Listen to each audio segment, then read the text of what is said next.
સૌથી પહેલા તો હું તમને એ કહેવા માંગીશ કે ગોંડલની અંદર અત્યાર સુધીમાં અમે લોકોએ ત્યાંની વાસ્તવિકતા જે હતી એ આપણા માધ્યમથી લોકોને અમે વર્ણવી, અને એ વાસ્તવિકતા ગુંડાગીરીની હતી. ત્યારે એવું કહેવામાં આવતું હતું કે ગોંડલની અંદર અમારે અહીંયા કાંઈ જ પ્રોબ્લેમ નથી, પણ ત્યાંના લોકો મૂળભૂત જરૂરિયાતોને લઈને પણ કહેવાય ને કે એને મૂળભૂત જરૂરિયાતો એની જે છે એ પણ એને હક નથી મળી રહ્યો.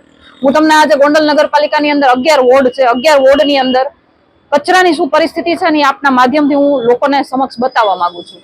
આ ward number 1, ward number 2, ward number 3, આમાં કચરો જોઈ લો તમે. વોર્ડ નંબર 4 ખુલ્લા બુગદાઓ છે, ગટરો પણ ખુલ્લી છે. વોર્ડ નંબર 5, વોર્ડ નંબર 6,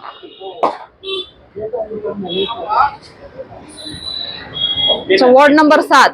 એક મિનિટ કહું તમને.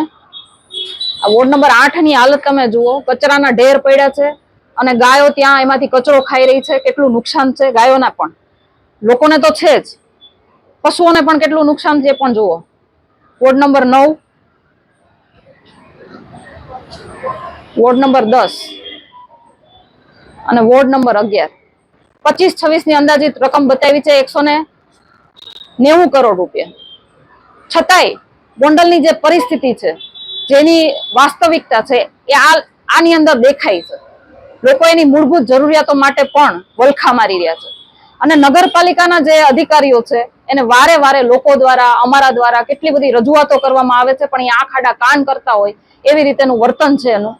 ગોંડલની અંદર 5 જિલ્લા પંચાયત, 22 તાલુકા પંચાયત, 44 નગરપાલિકાની સીટો, 1 વિધાનસભા અને 1 લોકસભા.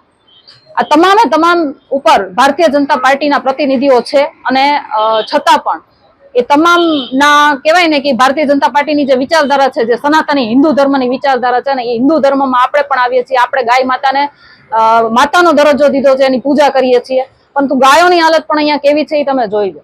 અહીંયા અમારે ગોંડલની અંદર રામગર બાપુ થઈ ગયા કે જે ગાયો માટે એને આખી જિંદગી ન્યોછાવર કરી દીધી, કે મહિરા ત્યાં સુધી એને ગાયોની સેવા કરીને એના પછી પણ ગાયોની સેવા કરવા માટે એનું આખું ગ્રુપ અત્યારે જે છે એ કાર્યરત છે.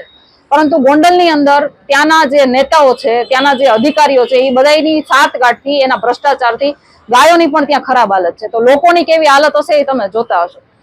ભગવતસિંહજીનું ગોકુળિયું ગોંડલ, જેની પરિસ્થિતિ અત્યારે આ હદની થઈ ગઈ છે, તમે વિચાર તો કરો.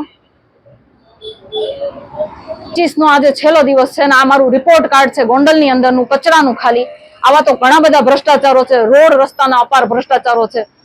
2026 ની અંદર અમે ઘણા બધા ભ્રષ્ટાચારો એના બહાર પાડીશું. આજનું રિપોર્ટ કાર્ડ હતું જે 2025 ના છેલ્લા દિવસે અમે રજૂ કર્યું છે, અને હવે ગોંડલની જનતા પણ આમાં બદલાવ ઈચ્છે છે. 2026 ની અંદર ઘણો બધો બદલાવ પણ આવશે. નમસ્કાર, જય હિન્દ.